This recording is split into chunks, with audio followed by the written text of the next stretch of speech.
क्या कुछ और है जिससे हमको डरना चाहिए, जिससे हम नहीं डर रहे हैं, जिसके बारे में कोई बात नहीं कर रहा है, जो इससे लाख गुना ज्यादा भयानक है?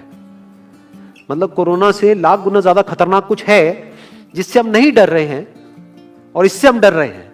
वो क्या है जिससे हमको डरना चाहिए?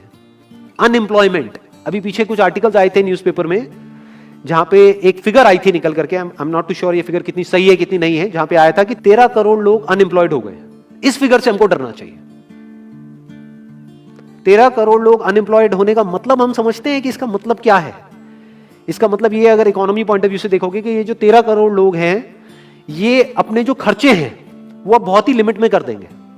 जिस बंदे की नौकरी चली गई है, क्या वो जाकर के मार्केट में नए कपड़े खरीदेगा? क्या अपने बच्चों के लिए खिलौने खरीदेगा? ट्रैवल एंड टूरिज्म तो भूल ही जाओ। ऐसी और हजारों इंडस्ट्रीज हैं जिनकी धज्जियां उड़ जाएंगी क्योंकि डिमांड कम हो जाएगी ओवरऑल इकोनॉमी के लेवल पे। जब डिमांड कम होगी तो क्या करना पड़ेगा इन ब्रांड्स को, इन कंपनीज को क्या करना पड़ेगा, इन मैन्युफैक्चरर्स को क्या करना पड़ेगा? अपनी सप्लाई को कम करना पड़ेगा। जितनी उन्होंने सप्लाई कम करी, अनएम्प्लॉयमेंट और बढ़ गया कि आज जो नंबर 13 करोड़ है वो बढ़ करके कितना हो गया? 20 करोड़। यानी पूरा का पूरा लूप बन जाएगा। इस लूप को बोलते हैं रिसेशन, जो ग्लोबली ऑलरेडी रिसेशन आ चुका है। और अगर यही रिसेशन और डीप होता चला जाए तो उसको बोलते हैं डिप्रेशन, जहां से एक इकोनॉमी को बाहर आने में 5 से 10 साल लगते हैं। तो इकोनॉमी का पहले ही बुरा हाल था, प्लस इस कोरोना की वजह से और बुरा हाल हो गया है, प्लस जो रहा सहा हमारा जो अपना डर है वो सिचुएशन को और खराब करता चला जा रहा है। और इस डर को हर कोई बढ़ा रहा है, कोई भी कम करने का काम नहीं कर रहा है।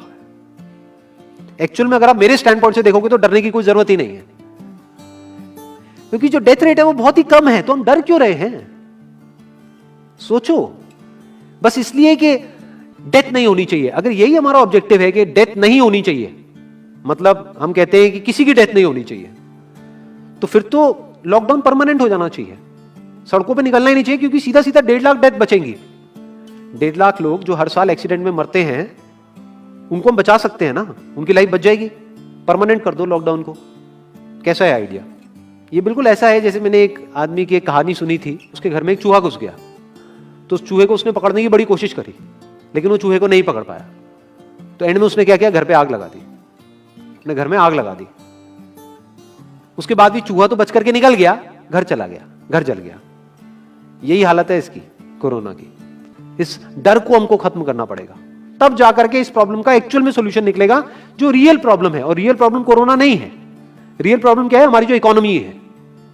रियल प्रॉब्लम क्या है? अनएम्प्लॉयमेंट।